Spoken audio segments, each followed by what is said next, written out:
देवदेवीस्वरूपाय श्रीरामकृष्णाय निवेदयामि।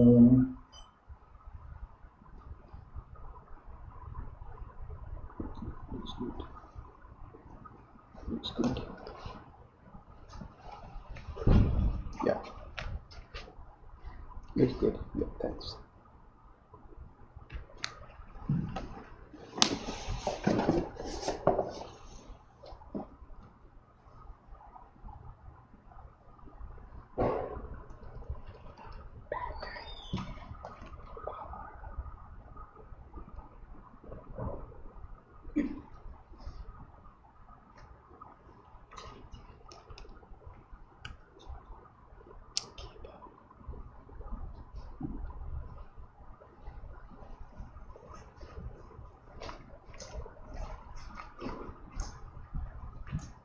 So let us do the arati now.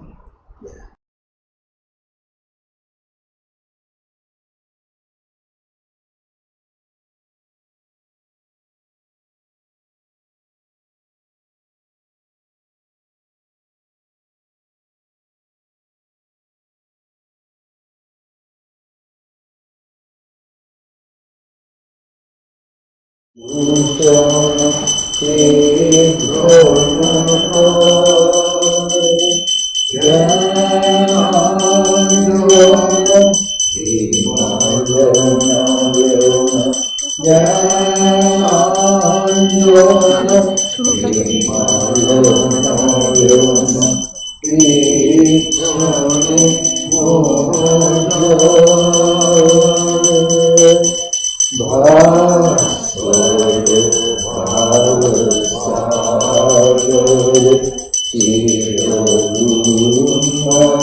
বাড়ি যথায় প্রেমার্পণ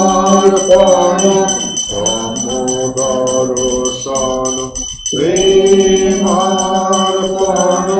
সমদর্শন jug জন দুঃখ যায়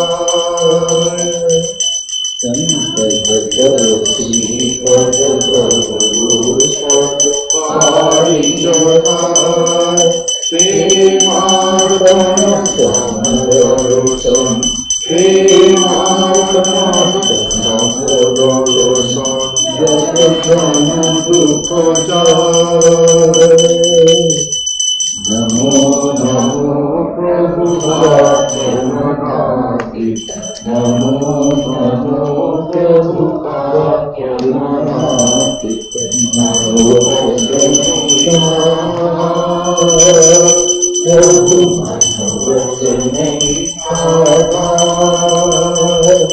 জ্যোতির জ্যোতি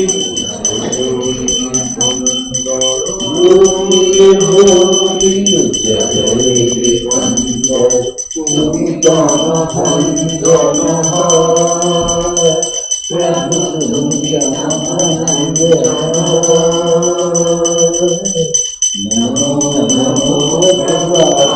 জগন্নাথি নমো নমো প্রভু জগন্নাথি মনোবচনই কথা প্রভু মনোবচনই কথা জ্যোতির জ্যোতির জগতি কন্দর জ্যোতির জ্যোতির জগতি কন্দর তুমি রামভঞ্জন প্রভু তুমি রামভঞ্জন রঙ্গ রঙ্গ রঙ্গ রাধে রঙ্গ Bhagye Anga Sangam Gaite Chanda Bhakta Vinda Arupi Tomar Gaite Chanda Bhakta Vinda Arupi Tomar Jai Jai Arupi Tomar Hara Hara Arupi Tomar Shiva Shiva Arupi Tomar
Pavitra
Divyanavari Namaste.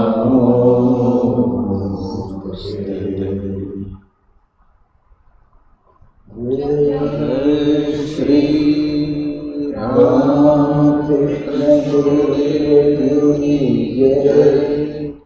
Jai Shri Sarada Devi Ki Jai.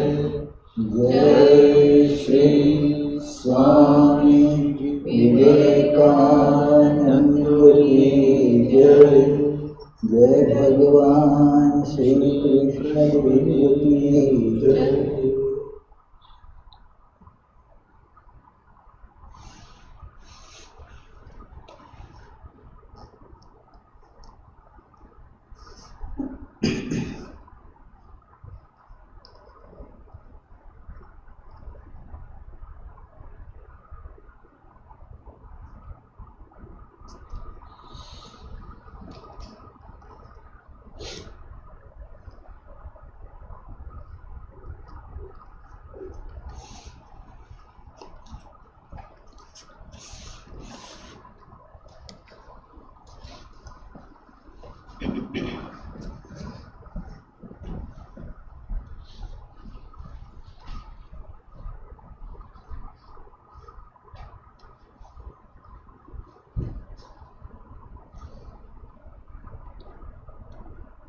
So as usual, let us begin by salutations to Krishna and then to Bhagavad Gita. Vande Vamshidharam Krishnam Smayamanam Mukhabhujam Pītāmbaradharam Nīlam Mālyachandana Bhūshitam Radha Chitta Chapurindu Saundarya Sumahodadhim Parat Parataram Devam Brahmananda Kripanidhim Om Parthaya Pratibodhitam Bhagavata Narayanena Swayam Vyasena Gratitam Puranamnina Madhye Mahabharatam Advaitamrita Varshinim Bhagavatim Ashtadashadhyayinim Ambatvam Anusandadhami Bhagavad Gita Bhavadveshini.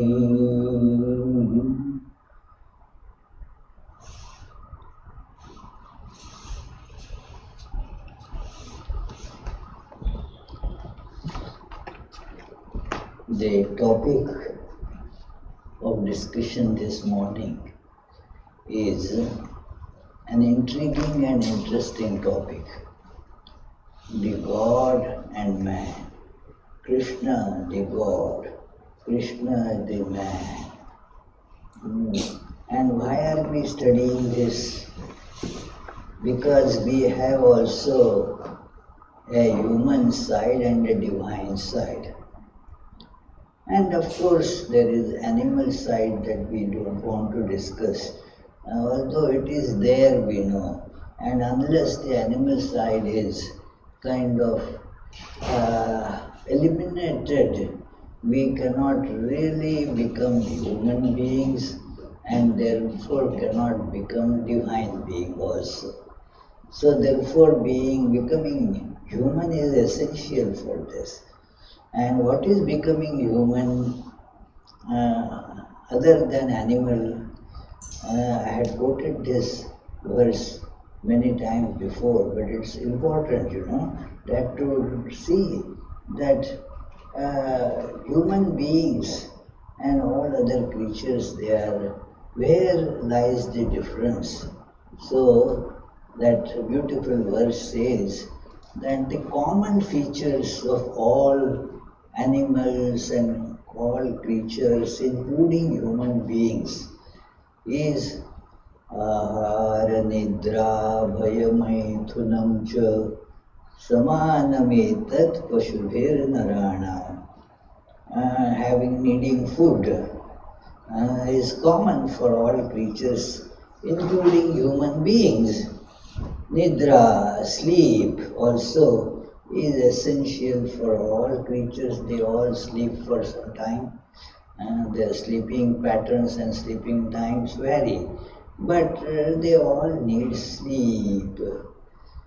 And then all have fear. They are afraid that they be killed by somebody, or whatever is their position will be taken away by someone, and they are afraid. So bhaya, common to human beings and all other creatures. And then there is the maithunam, procreation procedures. They procreate, human beings procreate, all other creatures procreate. And these days at Providence Vedanta Society, we have lots of the fruit flies, fruit flies. And we have put certain traps and certain things to kill them. But they multiply so fast, their procreation process is so rapid that if we kill, say, 100, 1,000,000 get produced by that time. So the place is really very difficult now. Our dining tables, wherever the fruits are kept and other eating places, all full of fruit flies. It is less than what it was last year, because maybe some procedures, some restrictive measures have been taken. Otherwise, last year at this time, you just clap and a few would be dead. So there were so many. So it is for procreation, common for all creatures, including human beings and including virus and all that. But then where is the distinction? We have told what is common, and now we have to tell what is different also. What is different? It is said, dharmo hi tesham adhiko vishesho dharmena hinaha pasubhir samanaha. That all other creatures, they are like human beings in many respects, but there is one feature to separate them, and that is dharma. Dharma is a very broad term, gets translated as religion in general, but it doesn't really convey the same idea as dharma. Dharma is everything has its dharma. That is a very funny thing, Dhru, the root by which it comes, dhru dharayate, means that which holds on to its characteristics. That is, like the characteristic of salt is being salty, and if you happen to apply it where there is a wound, then it creates a very special sensation. Do you like it? No. Rashmi says she doesn't like it. Nobody likes it. But if you many take pleasure in sprinkling salt on somebody else's wounds, Yeah. So it is. That is the dharma of salt. And dharma of sugar tastes sweet, and so forth, And that is dharma. The dharma of a dog is to bite unless that habit is curbed. Dog bites. Therefore, that doesn't become a news. Dog bites. Man bites a dog becomes a news because that is not man's dharma to go and bite a dog. So therefore that would become a news. All that it is because dog's dharma is that. Then certain dharmas associated with certain herbs, medicines and all that, this cures this disease, that is its dharma. So these are all dharmas. Dharma means for human beings a life that is directed towards the goal. Human beings do things with some objective in mind. Some purpose is there. So that is the characteristic of human being. Apart from an instinctive life, human beings have an instinctive side, and then there is a deliberate side where they deliberately direct their activities, their mental and physical energies to achieve some goal that is not seen in other creatures. There is no deliberate activity. Human beings are separate from that only in this respect, dharma. And the culmination of this deliberative activity is directing life to our true nature, what we really are. That is God. When you try to see what is the purpose of life, there are certain animalish tendencies in us which say this is the purpose. Just eat, drink, do partying, and be merry. All your technological and other advancements should be used only for this. That is the goal. But when you look into your experience, what did you get out of these things? You did all instinctive merriment like animals.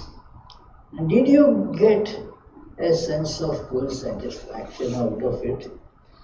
But the answer will be no. In fact, it was more painful, that's all.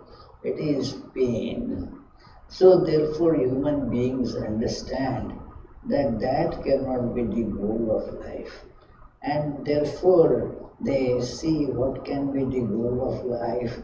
In Jnana Yoga book, Swami Vivekananda has condensed and put them into three different ways in which we can see our goal. One is to exist, that is the goal. Yes, I should not die, I must be. So therefore we have a huge industry and many other means to protect our existence. That is a principle in Darwin's evolution as well. That they, what is it? Survival of the fittest. Thank you. Our Deepak is very intelligent. Survival of the fittest. And then selection. That it is to procreate. It is another thing. That is, so survival, we want to exist. That is one thing. And then nobody wants to be having a miserable, unhappy existence. So we want to have happiness in life. That is the another thing that we seek. We want to exist, no doubt, and therefore we see people clinging to life even when they are not able to use their bodies. They are not ready to give it up. Oh, okay, because they have that is a very animal-like nature to hold on to the physical existence. So, but we want a happy existence, and we also want an existence that is full of knowledge. That is a very special characteristic of human beings to learn. No other animal creature has such university, No, only human beings build such education institutions. No other creature have such schools and all that. Why? Because we want to know. And where is the culmination of this knowledge? That is the absolutely when it will culminate, the end of that.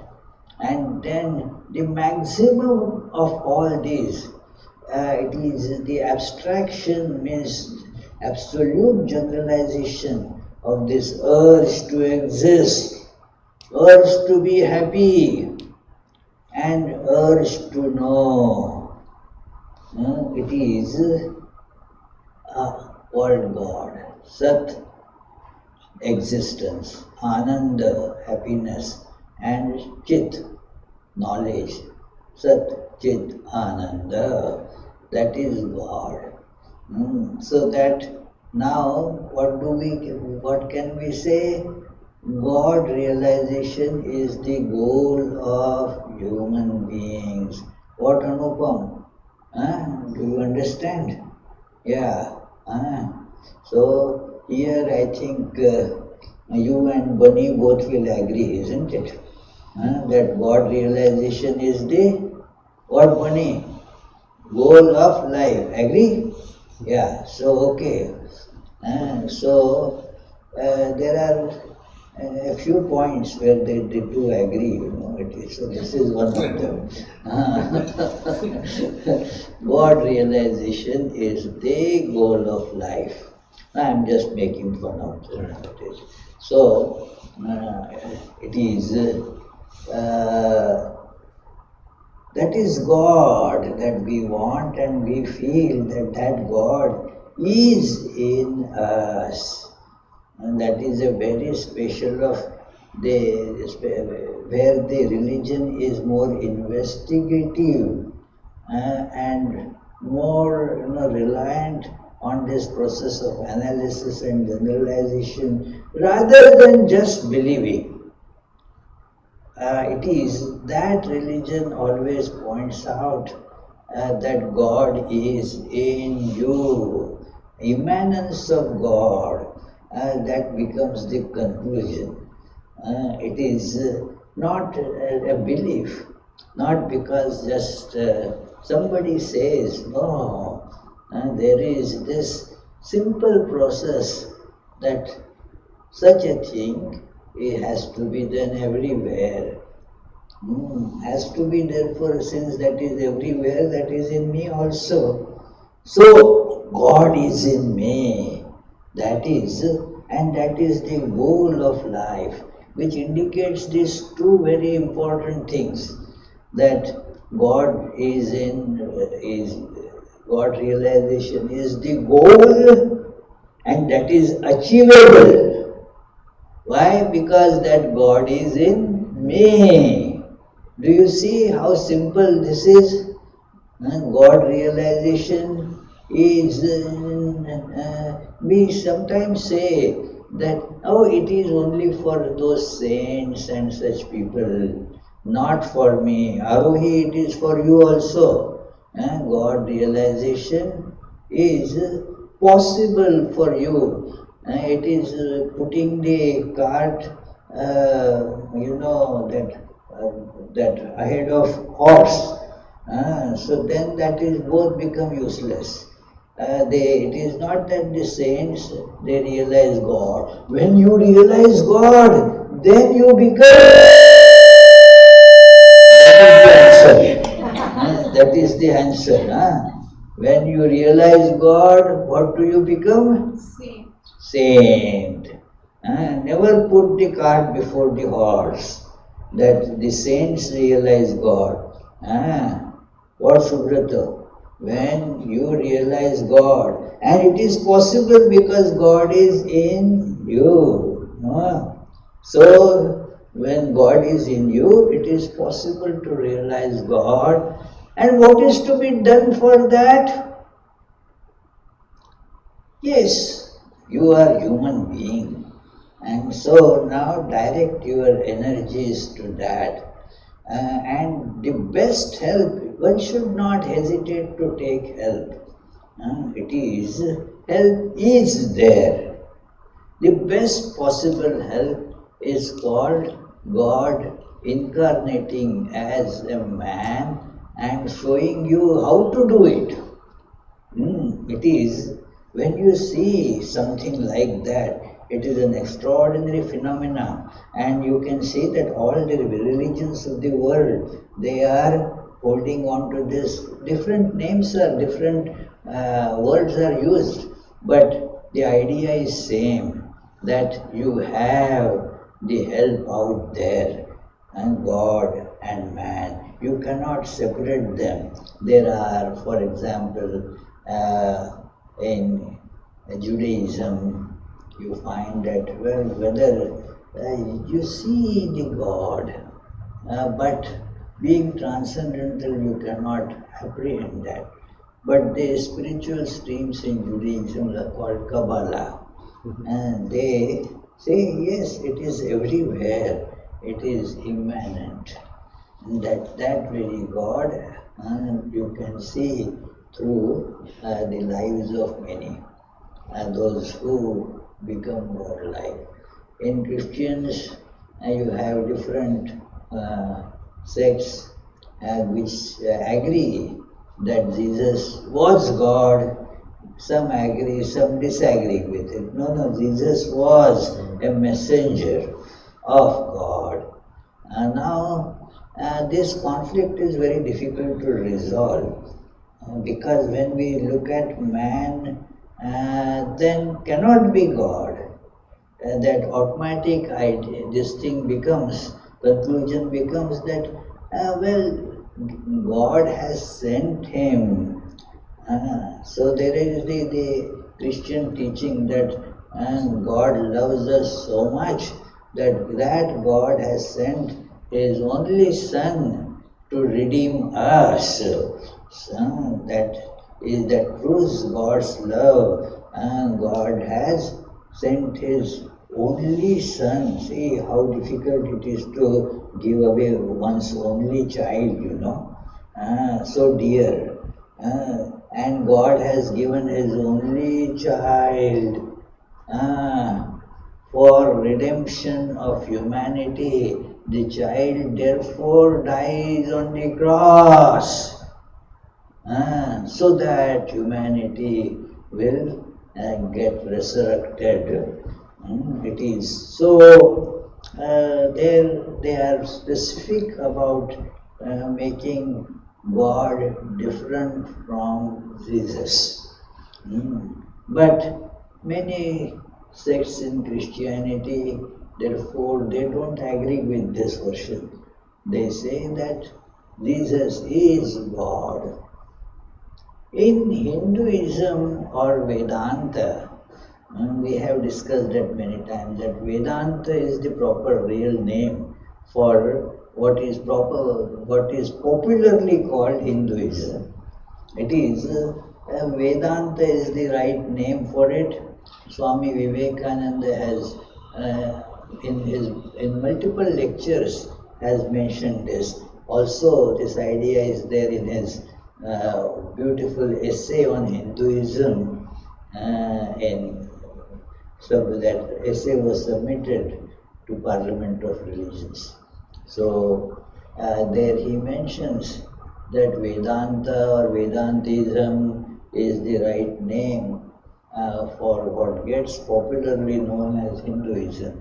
But there you find a kind of reconciliation of both by this introducing this idea of God incarnating as man.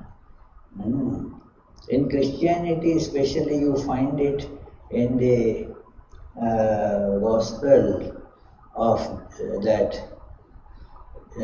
John. So the fourth Gospel, that Gospel of John. John said that in the beginning was the Word was with God, the Word was God, and then that Word manifest as flesh. Everything that was made of that. And many Christian preachers have told me this is very Eastern. And this idea is, you find it only in the Gospel of John, not in any of the other three Gospels. The Word, which we call Om, and that Word manifests as this universe. This whole universe is therefore Om. And the special manifestation of that is incarnation of God. One beautiful word has been coined. It is a recent, comparatively speaking, the word has been found very recently, coined by some great saint, and that word is Anadhyasta Vivarta, a Sanskrit word. Means superimposition without ignorance.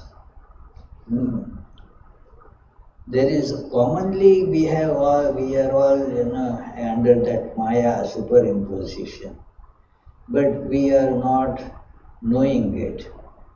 But imagine that Rashmi is acting as Cleopatra in a show, stage show. Now she will be acting as Cleopatra. Everybody in the audience will see her as Cleopatra.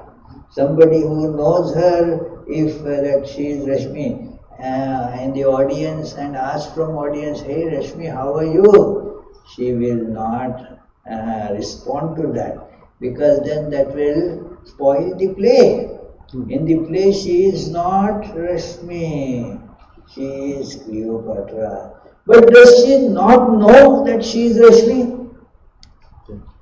Even while fully, immersed in that role of Cleopatra, she is still aware that I am not that. I am Cleopatra, not Cleopatra, but Rashmi. So that is Anadhyasta Vivarta. Means there is that superimposition without ignorance, Anadhyasta. There is no adhyasa. There is that is a very good way of understanding the incarnation of God. And in no other incarnation than Sri Krishna that you find such change from one to another without any change. Without any change, immediately right from childhood. There is no need for samadhi as such. In Sri Ramakrishna it has been demonstrated in various ways. But in life of Krishna, it is so much right from childhood till his death that wow, man and God. There is no or, but man and God together. there is Rashmi and Cleopatra both. So that is the assumed role. The role is an assumed identity. The good, a spiritual benefit of acting in a play is this, that you get an assumed identity. Of course, without that also one can get, not that all of you have to now become actors. No, we are already actors in this world. This is a big stage, that's all. So one has to remember that we are acting. What? We are acting as Anita maybe. But I am not Anita, I am God.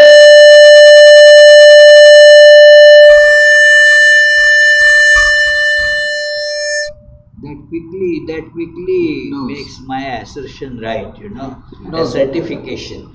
Hey, yeah. So, what is Anita? Anita is a role. Acting. You are not Anita, you are acting as Anita. What you really are? God. So, everybody must remember this. And since we forget that, we need that some demonstration of it, where we can actually see this.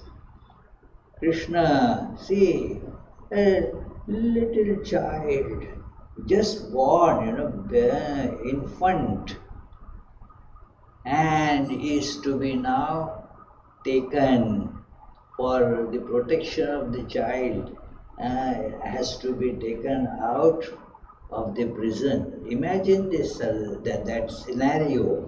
You all have read that, heard that beautiful story, that he was born of Devaki, whose brother was bent upon killing every child that Devaki gets, and although he was told the eighth child will be the one who will be killing you, but then that Narada always has some trick up his sleeve.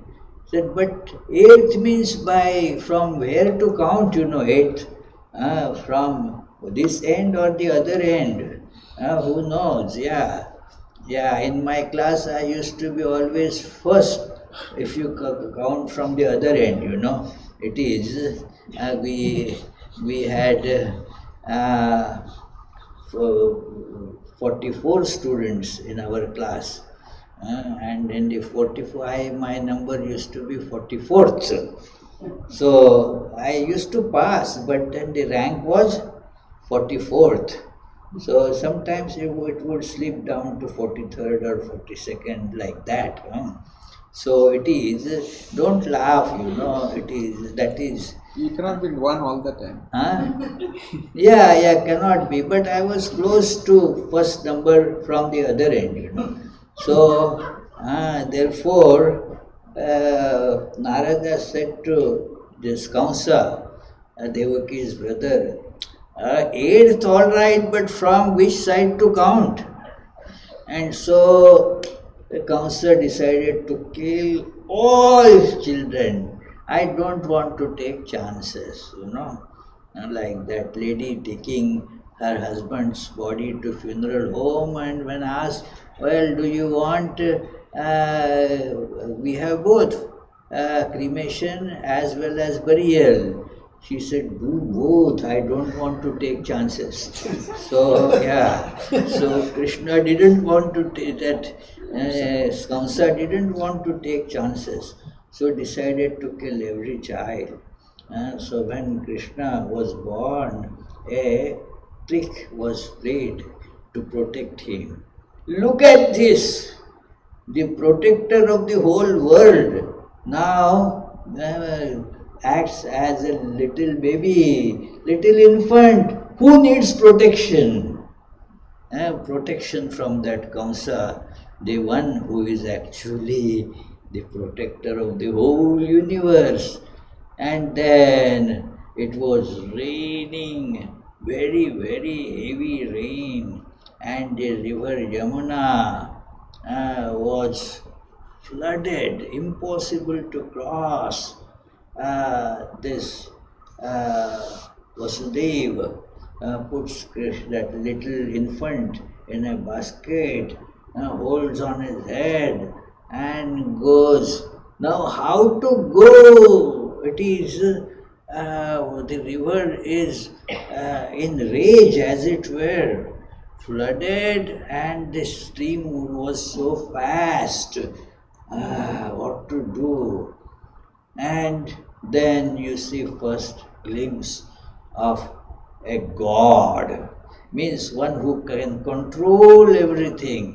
God controls our lives in every single way, beyond where our logic can reach. So it is he still proceeded with baby Krishna on his head. The waters were like up to this. But as soon as the water touches the toe of this infant, the water receded.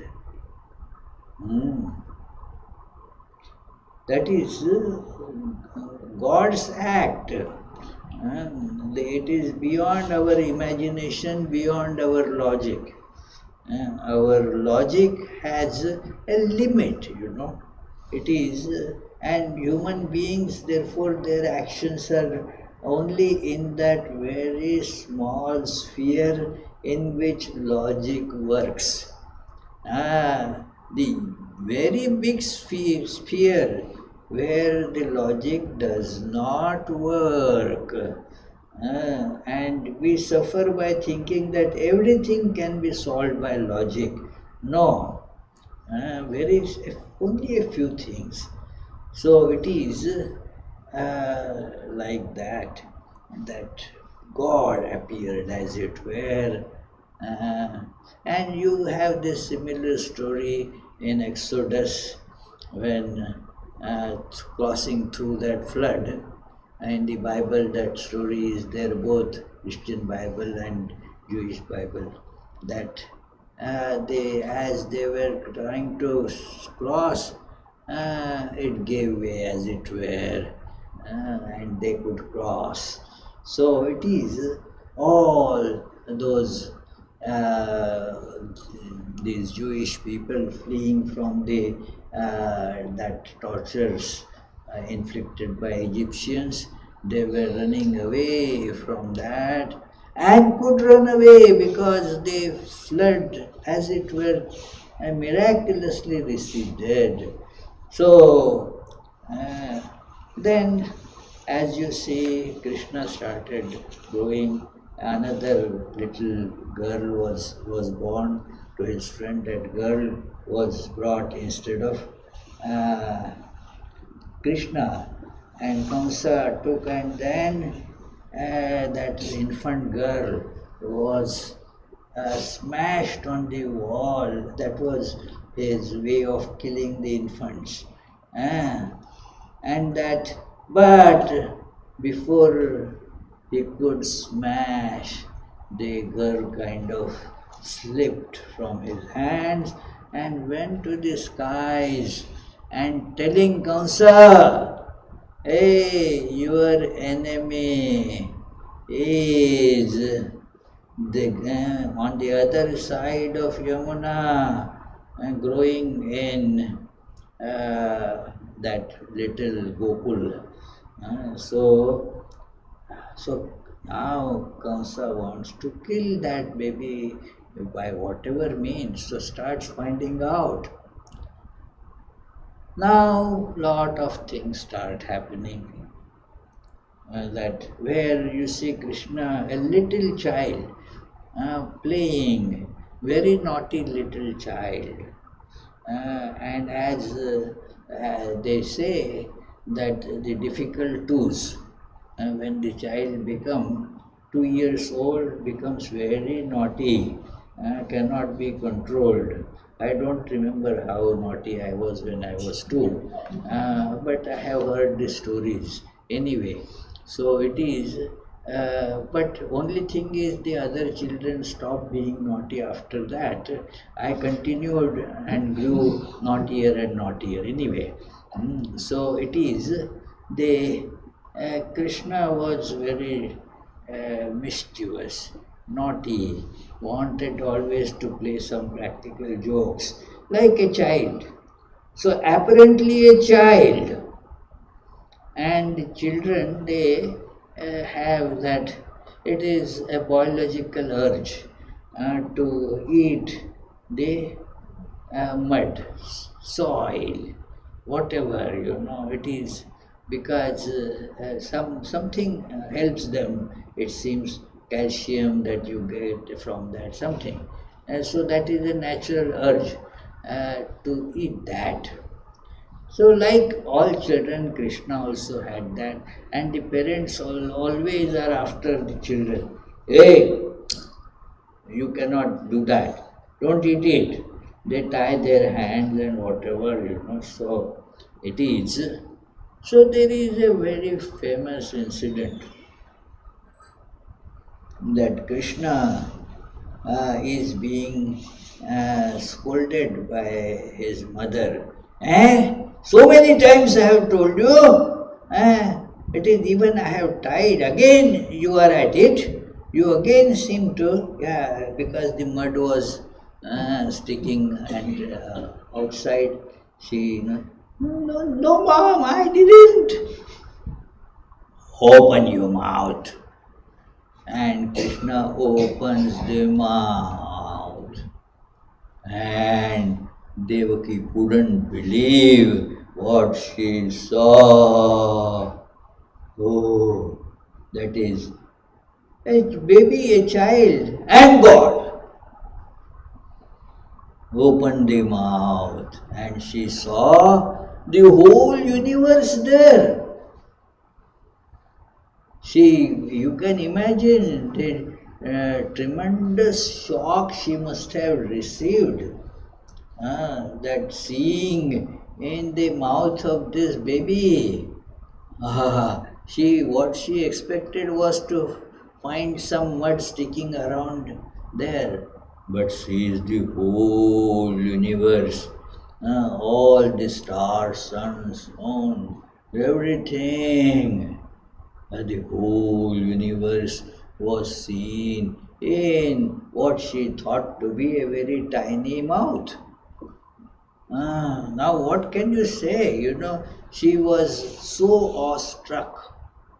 And then Krishna saw enough, and then became just a child, a regular child, and but because she thought of this experience, she didn't have, Yashoda didn't have the daring to tell him again, open the mouth and let me see if you have eaten mud. Oh, that tremendous experience was there. God is there, man is there. Simple child like any other children. In fact, as the Surdas, beautiful poem, Surdas, though blind, was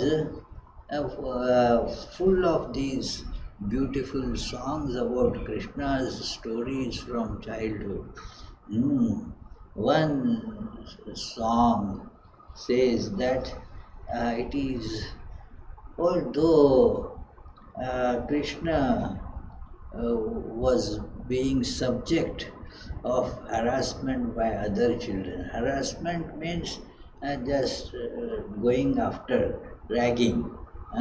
So they would make fun of Krishna, and then as it happens, such a little child then starts crying and comes to mom and holds on to the mom. Mom, see, I'm being tortured by all these, and my elder brother, he is the ringleader. That they say that, well, You are not really a child of this Yashoda and Nanda. Gore Nanda Yashoda Gori, Tum kas Shama tan payo. That how you became dark complexioned, that Yashoda is fair complexion, Nanda also, your both parents have fair complexion. Balram, his elder brother, he also has fair complexion. How you alone are with this dark complexion? So you were not born of them, you were bought. You were bought or adopted. So you are not the child. She is not your mom. You have been bought. They wanted children, and so somebody who had more, so they said, okay, buy from me. So it is, you were bought, and that hit him so much that so he then goes and starts crying to Yashoda. Human, perfectly little human child, crying and taking, recourse to mom, because at that time, in that age, the protector, teacher, everything is mother. All faith is in mother. It is anybody else may tell me wrong things, but mother won't. So mother here also assures that no, no, I tell you very honestly, taking the oath on everything that is sacred, that you are my own child, although that was not correct. Yet she has taken Krishna to be her own child. Probably she didn't know the whole story. So it is because just after the birth of another child, Krishna was not there. So Krishna was, but this is the song, beautiful song of Surdas, bringing out the human aspect. Just see, this is a little Krishna. There are so many such songs, beautiful songs, that another is like, oh mother, I didn't eat the butter. He was a terrible butter thief, Krishna, very skilled butter thief. They would keep the butter hanging from the ceiling, so that nobody would be able to take it quite high. So Krishna with other children, they made a human ladder like that, and then Krishna would bring it and distribute, eat, all that. So, and then the neighbors would complain to Yashoda, Yashoda, look at your son, take good care of him. It is terribly naughty, and punish him well. He looks very good, very nice. We get all attracted to him, but control him. He has become uncontrollable. So, and because he has, see, and Yashoda scolds this little one, why did you? And then he starts pleading, and that, look, see, I didn't eat the butter, although he had eaten. I didn't eat butter, Ma, main nahi makhan khayo. And then the last, this has a little pun there. At the end, he changes the version a little bit. Ma maine hi makhan khayo. Means I alone, yes, I have eaten the butter. Otherwise, he is pleading, I have not eaten butter. Can you not see that how small my hands are? How can I reach there? Can I hold it? Can you imagine how can I do it? Those other kids, they do and put the blame on me. I didn't do it at all. Please believe me. But when it was found that he is the culprit, Yashoda, getting very upset with this, decided to tie that fellow. And there again you see this human and divine together. That she goes to, decides to tie this fellow to a mortar. Everybody, I don't know how many of you have seen a mortar in which then that used to be the everyday thing. Take that wheat or rice with the husk on it, and then keep on beating it in the mortar to get the husk out. So it is. So that was a very heavy stone thing. So Yashoda ties that to Krishna there, but how to, because the Krishna was expanding his body in such a way and that all the ropes, now they were all cowherd people, no dearth of ropes apparently, but all ropes were over and still it was falling short.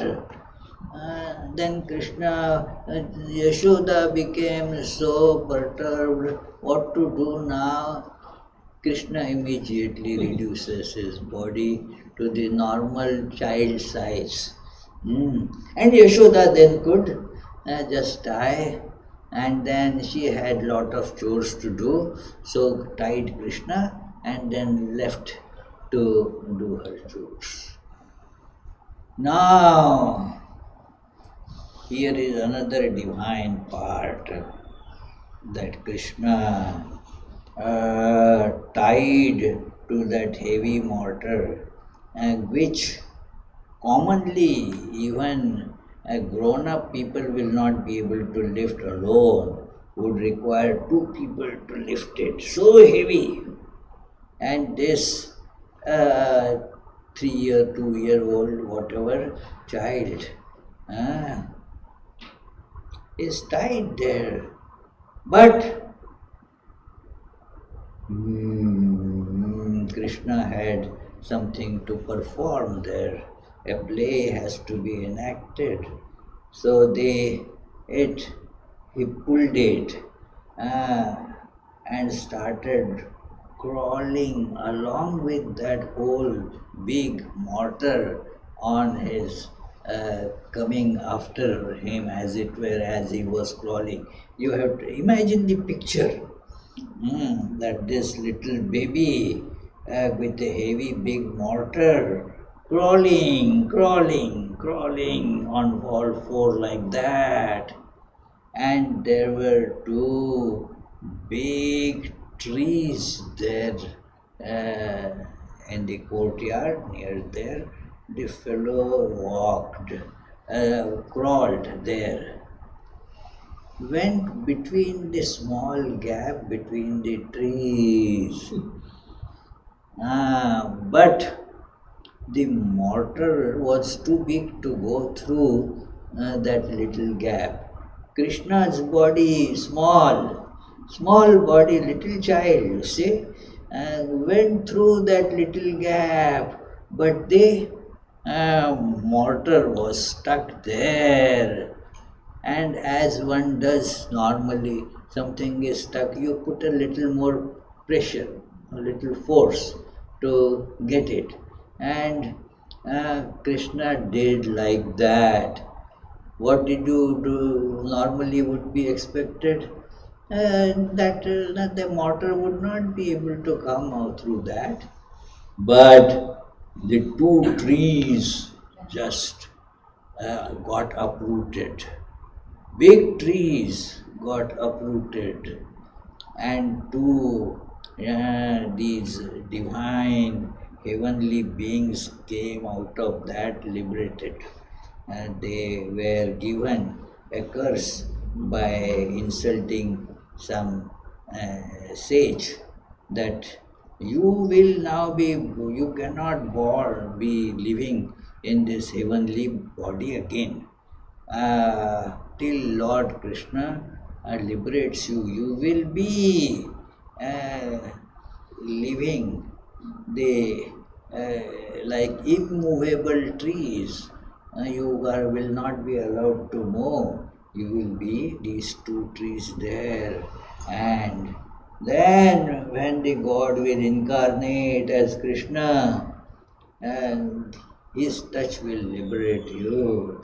So this is what, this divine Krishna goes through that. So many childhood stories are there where there is, no other explanation but to see that this is man and this is God. So everybody, and the trick was immediately after showing his godness, the play has to continue, so he will immediately cover the understanding of everybody. Yashoda got so many evidences of his being God, but again kept on worrying. Oh, I have to protect this child. He's too naughty.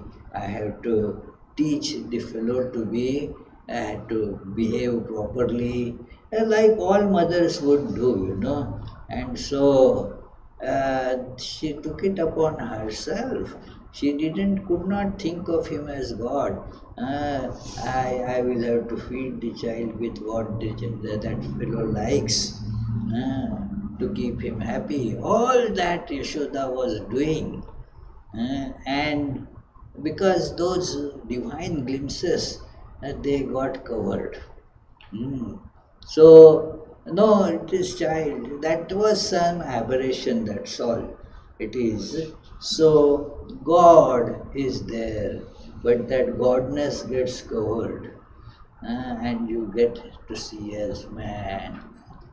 Krishna grew up, got many friends, many different demons were summoned, very powerful by Kamsa to kill, but no avail.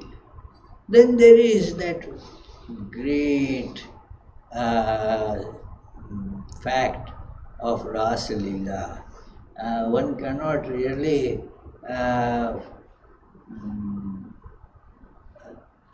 fathom the greatness of that tremendous incident, that it is what is the attraction of the gopis. And what is a gopi? Gopi is not a girl. The gopis are not girls. They are the devotees. Those very devotees who had this tremendous urgency to become one with God. That is called a gopi. And that the one who wants to experience God, merge with God, become one with God, that soul is called gopi there. And Krishna played such a human and divine sport there, that all the gopis ran on that uh, full moon night. And that full moon night will come in the month of Kartik. In the Kartik month, there is that. Do you know Ashutosh? What that? What is it called? I am asking him, okay. Huh? Huh? In the Kartik. Many South Indians, it is North Indians also some do, but in South India, this Kartik, the Vaishnavas, they do very special worship every early morning. It is, yeah, my friends, they would have this a special mark on the forehead. Hey, what happened? What happened? And now it is Kartik, they would say Kartik. So there are so many beautiful these songs written by those Tamil alvars about this, this Kartik. So it is one of them. What is that? A very beautiful collection of songs. Uh, do you remember? Tirupavai. Tirupavai, yeah. That it is so full of devotion. So that is the gopi. So to appreciate this Rasa Leela, we have to give up our physical identity. Know that I am neither man nor woman, I am devotee. Otherwise, reading Ras Leela would give rise to very different emotions. So it is that was yeah, on that Bhagavatam describes it in details, uh, that how the gopis came running when they heard Krishna playing the flute. Only devotees could hear that. Others will not hear. For devotees, that flute is still going on. It is they and the devotees heard it. They gave up everything, dropped it right there. Now see the divine, a child, say 7, 8 years old, and he is playing flute at the night as the moon was coming up and with such brightness on the banks of Yamuna. So even now they show you that this is where the Ras Leela took place, although that is doubtful because you don't see Yamuna right there. It is because Yamuna changed its course a few times during.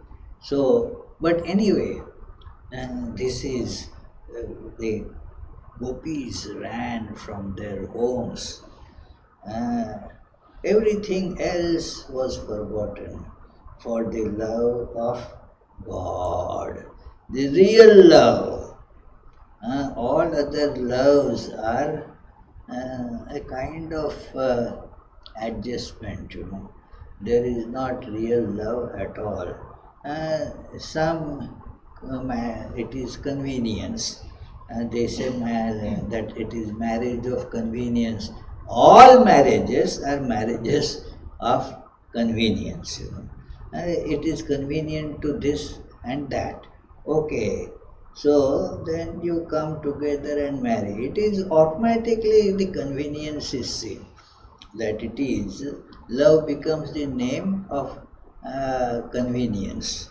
So it is, and then when you see the real source of love, God, then all those other matters they disappear. It is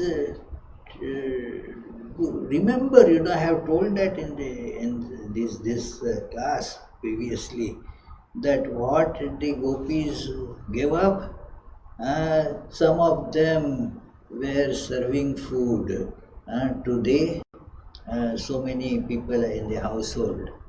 They dropped that and ran away. Where no, nothing could stop them. I'm going. That's it. It is somewhere themselves eating food. They dropped it like went away. Some they were cowherds, so to preserve the milk they would be boiling it. Some had kept that milk to boil on the stoves, uh, and they ran away. Never thought that the milk will boil and spill over. Uh, some were cooking, kept the cooking pots right on the stoves, ran away. Some were suckling, that breastfeeding their infants. They dropped the babies and ran away. Very cruel, isn't it, Teresa? Yeah, it is. Yeah, it sounds to be very, very, from human angle, if you see, these gopis were not doing their duties. These gopis, they ran away from this, their worldly, these works, their chores that they were supposed to do, and went to God. Why should not they consider? Were they not concerned what will happen to their child dropped like that? No. It is as it were the dream is over. Yeah. Suppose a lady was breastfeeding her little child. In dream, when she wakes up, what? There is no child, nothing. So, all that dream is over. She doesn't go to find where is that child. No, it was in the dream. So, when you see this world as just a dream, it is just a dream. That there is that very nice song, row, row, row the boat gently down the stream, merrily, merrily, merrily. The world is just a dream.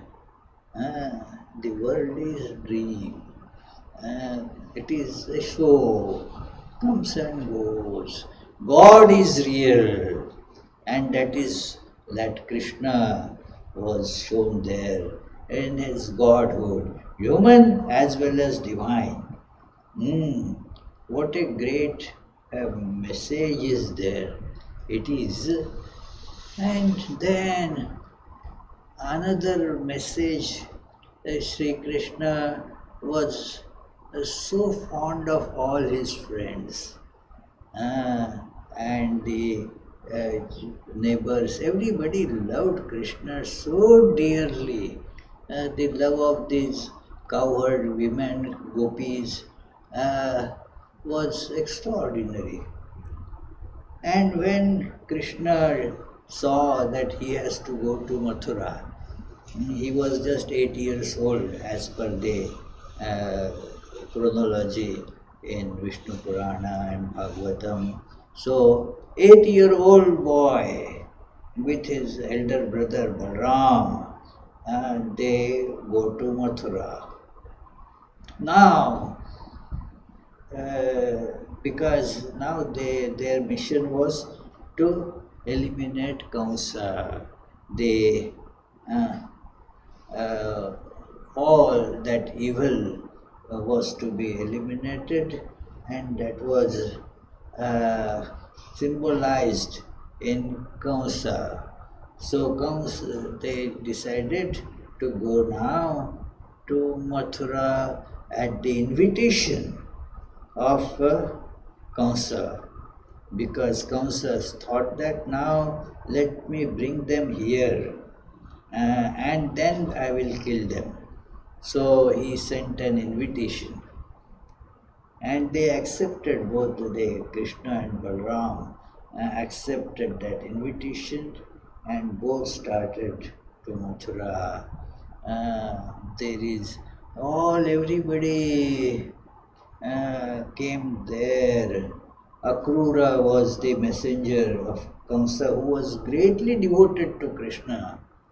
And his only reason, as Bhagavatam describes, the only reason he accepted this, he knew that Kamsa wants the Krishna to come there.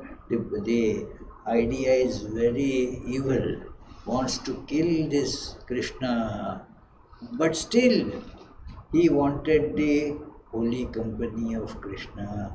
And so it is a beautiful description how a pilgrimage should be, That is how Akrura's that whole image that his in his head, always the thought of Krishna as he was going to that Vrindavan, and from Vrindavan back to Mathura. All thoughts, especially while going to Vrindavan from Mathura. It's a short distance. Now also people go, now they go in automobiles, so about half an hour max. Those days it used to be the bullock carts, so it would have taken about an hour. So an hour he was just thinking about Krishna, and then took Krishna in the carriage and was feeling so blessed that day. I am the driver of that being who actually drives the whole universe. So see the both attitudes combined there. So that is Krishna, human and divine. And then he took up the job, to become a charioteer. It was considered a very lowly thing, not worthy of the royal people to be charioteers. It is. In the earlier thing I forgot, once he came to Mathura, see the detachment. He did not then have any connection with all these loving things from Mathura, and then he went to Dwarka, established another kingdom there, Dwarka, and never came this side to meet his, loving gopis and other, all detached. One chapter is over, the other chapter begins. So, those detachment is so very beautifully taught in this life that it is human. But human beings, can they be so detached? Very difficult. Let me meet my old friends and so forth, It is so much urge is there. But in Krishna you see that tremendous detachment. After that, that's all over. So then we see again that Mahabharata war, where you see the glimpses so much. He is God, he is man, and very confusing. What are you? Arjuna, the student, he was just thinking of him as friend, and then he keeps on, has this repentance and starts begging for forgiveness when he sees, oh, I have been thinking of you as my very dear friend. How many times I made satire of you, thinking that you are just like us, but you are not. You are God. God and man, both. And so that is, you say in the 4th chapter of Bhagavad Gita, this thing is so beautifully elaborated that it is He says that this I have come to teach humanity. By looking at me and listening to my advice, human beings will learn. That is why I come again and again to present this, and that is called yoga. All chapters of Bhagavad Gita, you see, they end in this word yoga. The first chapter is called Arjuna Vishada Yoga. All that is a great idea, Vishada Yoga, that you get blows in life, you become sad and depressed, Vishad.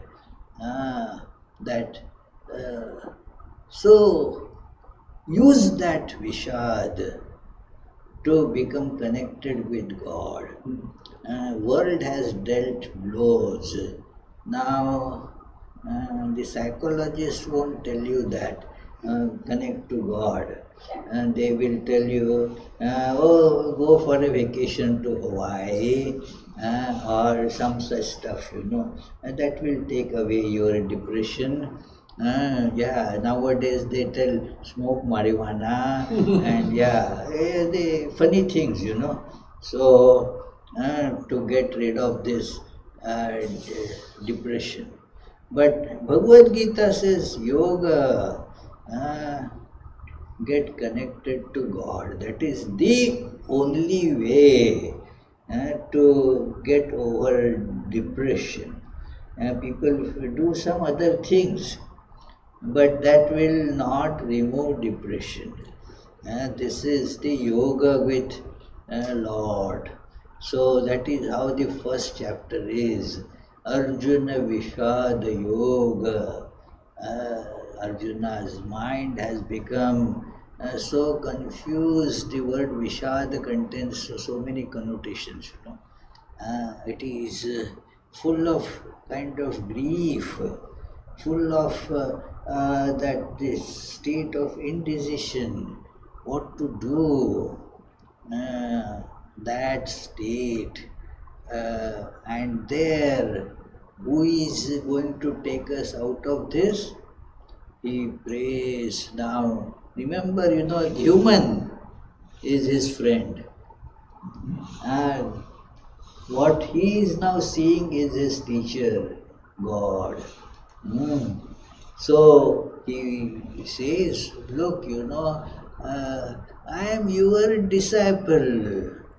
I have been overtaken by grief, sense of indecision, a loss of all human nature as it were.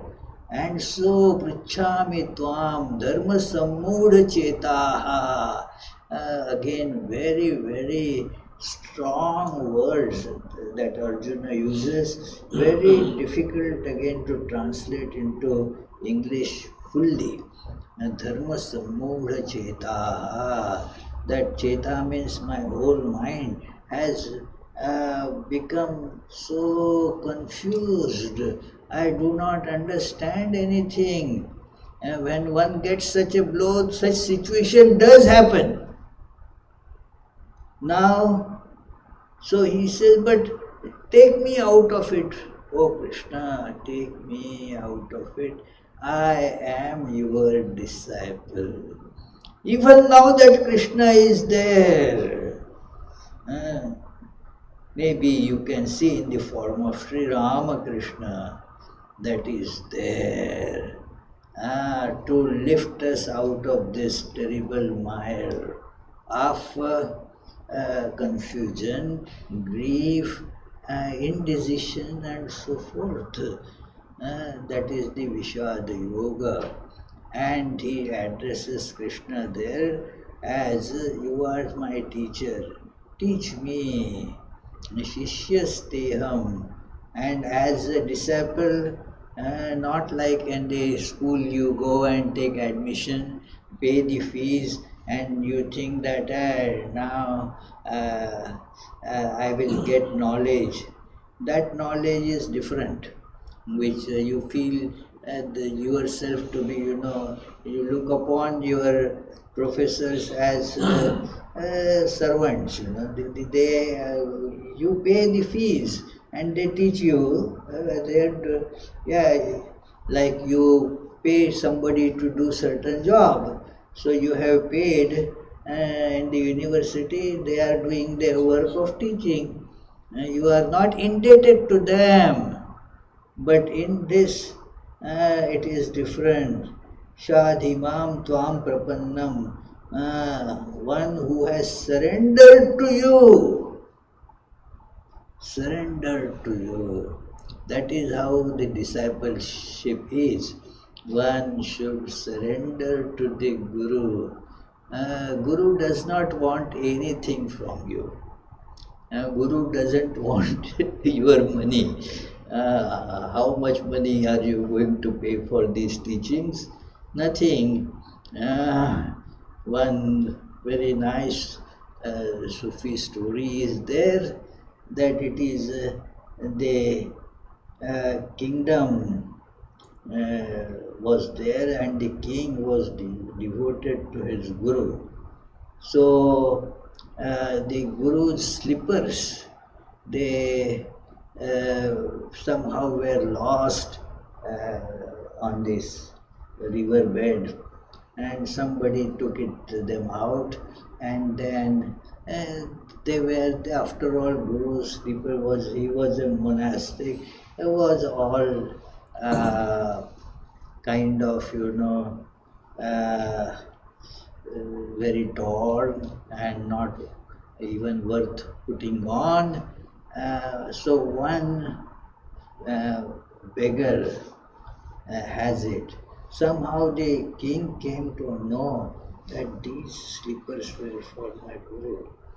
And then he somehow gets those, promising half kingdom to that beggar.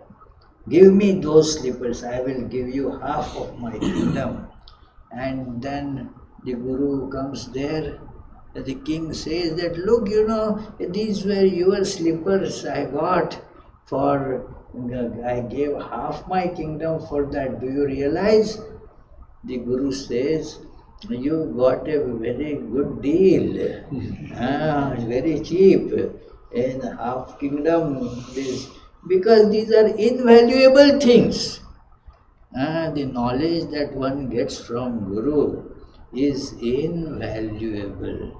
And so what it needs, you cannot wait in money. You have to surrender and give up the ego. That is the meaning of surrender. Give up the ego and you get it. And then Krishna shows the divine form. In many different ways, the Krishna reveals himself as God. He therefore used the word I there. Those who are not understanding this will think Krishna was terribly egotistic. What is this? Always saying, offer everything to me, come and take refuge in me, worship me all the time. A very egotistic fellow. That me is not a person there, me is God. So, and that God, again, let us come back in conclusion, that God is in us. Let us hold on to this. Just as Krishna is man and God. So Tripathi ji, आप भी क्या हैं? मनुष्य और भगवान एक साथ हैं, हर कोई हैं. Everybody is like that. Sorry, that some Hindi I spoke. It is because I'm used to talking to them in Hindi only. So anyway, but we all are man and God together. Let us remember this, friends. And thus you can proceed in sadhana. I am man but I am actually God. I have to suppress this madness so that the Godness will fully manifest. Man is a launching pad. Animal is you cannot get to divine unless you have a proper launching pad, because those spaceships you cannot let them, okay, from my courtyard I will launch it. No, you need a proper launching pad for that. That it is NASA has some such launching facilities, where that huge acceleration gets generated, and to make that go beyond the sphere of gravitation. We also are stuck in this sphere of gravitations of I and mine. I am this body, and this is mine, this is mine. We have to go beyond that, and being human is a launching pad. So that is why Swami Vivekananda always was saying, be human first. Be a good human being. It is, then comes, suppress your animal things. Don't pay attention. They are there, fine, but that's not you. Suppress those, the life directed to fulfill that, just going by animal instincts. No human being is happy with that. No human being, howsoever nice the food is, it is awaiting, but human beings take it as a matter of, need, okay, appreciate it, that's all. But almost no human beings lives for eating. It is humorously they say, well, I am the one who lives for eating. No, because the stomach gets filled quickly, you feel no more. So it is, one has to suppress that part, animal, and be human. So now you are at the launching pad if you become human.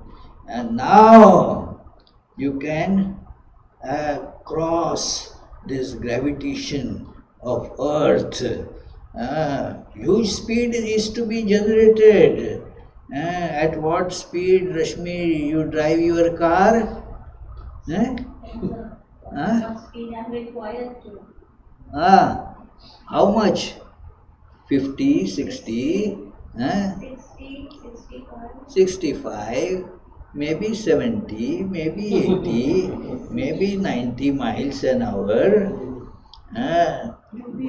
For this will never, that speed will never make you go beyond the attraction of the earth.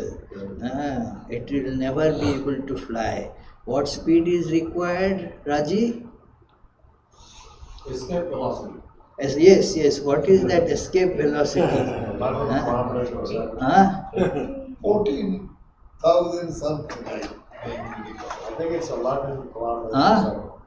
11 kilometers per second. What is that escape velocity? 11 kilometers per second. Per second, 11.6 kilometers per second. That is the speed required. Yes, Harsh. Go, very good. Thank you for coming. So it is. Therefore, you cannot easily generate that speed. Lot of efforts are required. Lot of sadhana is required. And who helps us in this sadhana? The God appearing as a human being. So, thank you. Let us conclude with our prayers. Krishnaya Vasudevaya Haraye Paramatmane Pranata Kleshanashaya Govindaya Namo.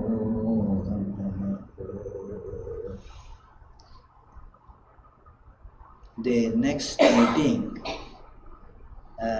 if we get the consent from the Hillel people, would be on 5th of October, and there that time we will celebrate the Durga Puja. Yeah. Huh?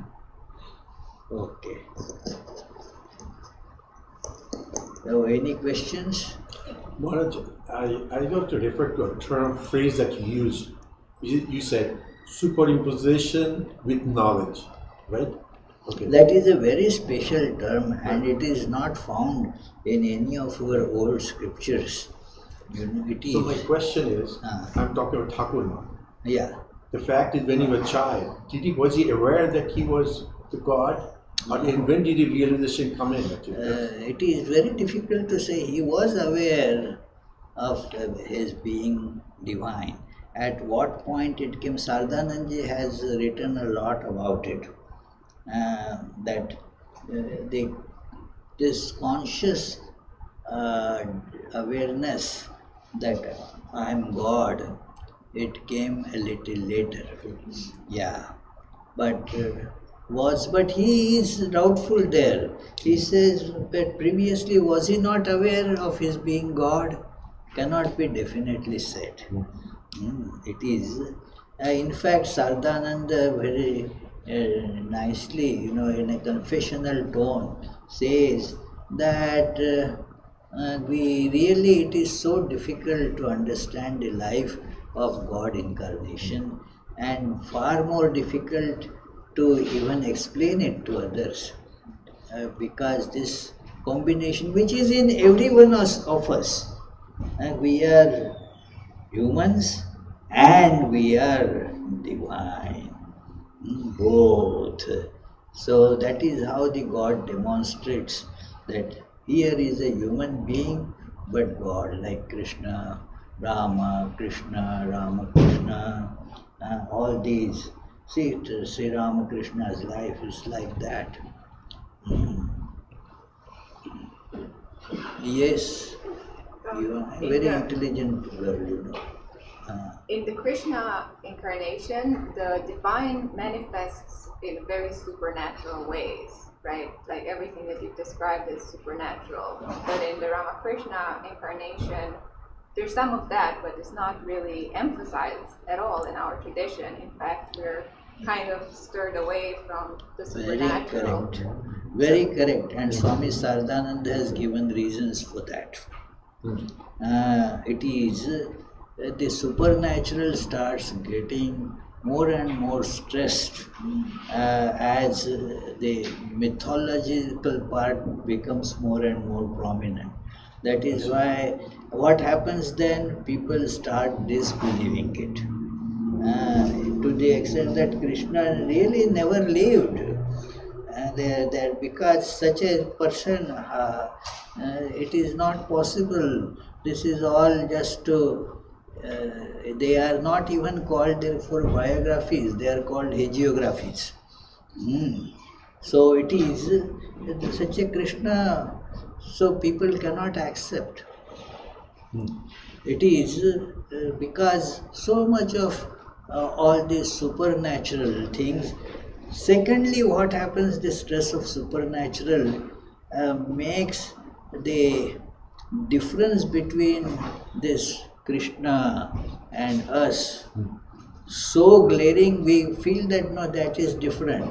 So how to that approach, that Krishna put a nice shrine, beautiful, get a gold image of Krishna studded with diamonds, and then proudly announce to everybody that I have spent $5 million for this, and Krishna is worshipped there only in the shrine, without any connection with us. You pray that, oh Krishna, keep my enjoyments going on.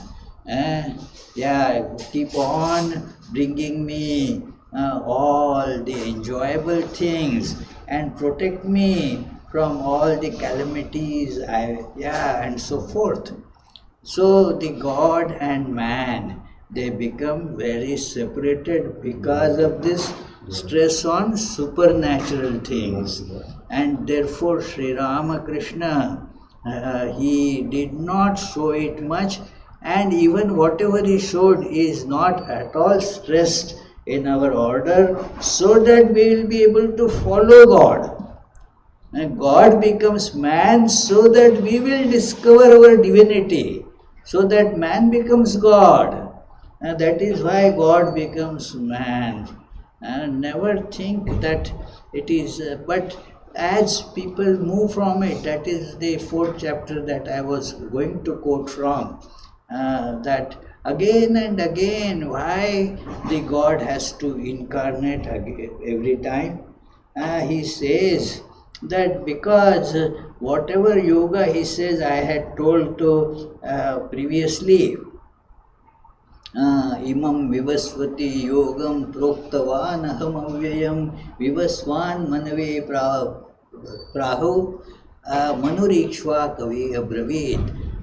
But that very yoga that came through this lineage of this Vivasvan and Ikshvaku, Manu, Ishvaku and all that, that yoga sakale neha mahata yogo nashtha parantapa. Oh Arjuna, that yoga became all destroyed. That is the what happens in time. You buy a nice, she takes food very, particular about it. This is not good, and this is, I buy only from Whole Foods and all that.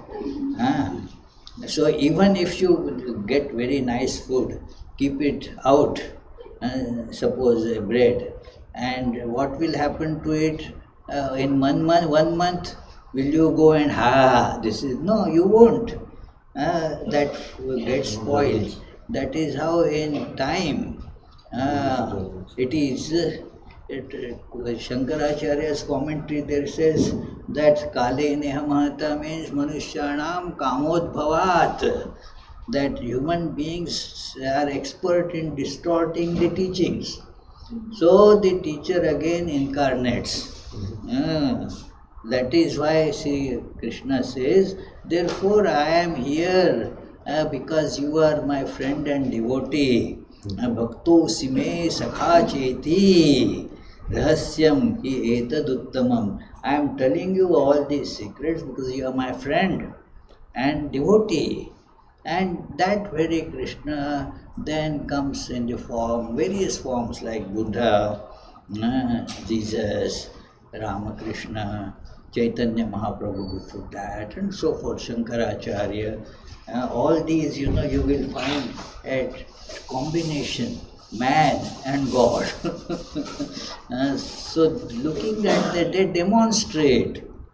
Like I had told you earlier also, that when something is to be repaired, if I tell Abhijit, just see, this is not working, and the fellow goes on YouTube, see if somebody has tackled that problem previously, then it is demonstrated there. And so looking that if you exactly do, the problem gets solved. So God therefore demonstrates it.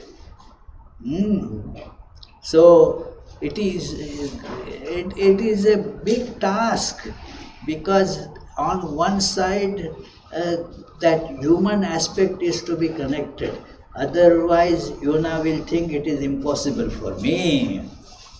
And on the other side it has to be God. Like a bridge over a river. One side has to be on this bank, other side has to be on the other bank. So, say one bank is being human, the other bank is God. And if you do not want to cross, human beings, their animal tendencies, they say don't cross. That is animal tendency. And so they distort the teachings. Gradually the old teachings come to such a pass that okay, God, you remain in the shrine. Don't interfere with our life much. We will give you in the morning and evening and all, we will offer you some prayer, offer you some food. Don't come out of the shrine. Yeah, that is, we will make you very nice shrine. But what is the use of that God? The religion, therefore, peters down to hundreds of superstitions. That, oh, if I do not put on a vermilion mark, then religion is gone. All these, it gets caught into all terrible customs, So it has, therefore, the God tells how to take it out. And human beings again distort it. Okay then, Online question. Online question, okay. Absolute has a question. How to feel happiness in mind continuously when continuous thought of limitations and problems and feelings of sadness comes in the mind? Yeah, that is why you have to connect. Very good question, absolute. But the only way is connect to God, where there is the source of happiness, continuous happiness. Nityam Ananda Murti, in Sri Ramakrishna's meditation mantra, is described as Nityam Ananda Murti, constant, continuous, immeasurably huge happiness concretized as a body. That is Sri Ramakrishna. Connect to that, and then that will be, you form a bridge, connection between here and there. As a human being, you will be always dissatisfied and sad. Only some sadness you will call happiness, that's all. That is the nature of human happiness. It is, you suffer, but then you call it's okay, fine, and the life of compromise is lived. You will never be happy. But when you connect to the source of happiness, that will be. If you, in the world, when we are there, just not connected to the source, then we have all the faucets and all the plumbing not connected to any source of water. How much water will you get from that faucet, Subrata? Nothing. That is why we don't become happy in life. Connected to the source, the God, and you will become happy. Very good.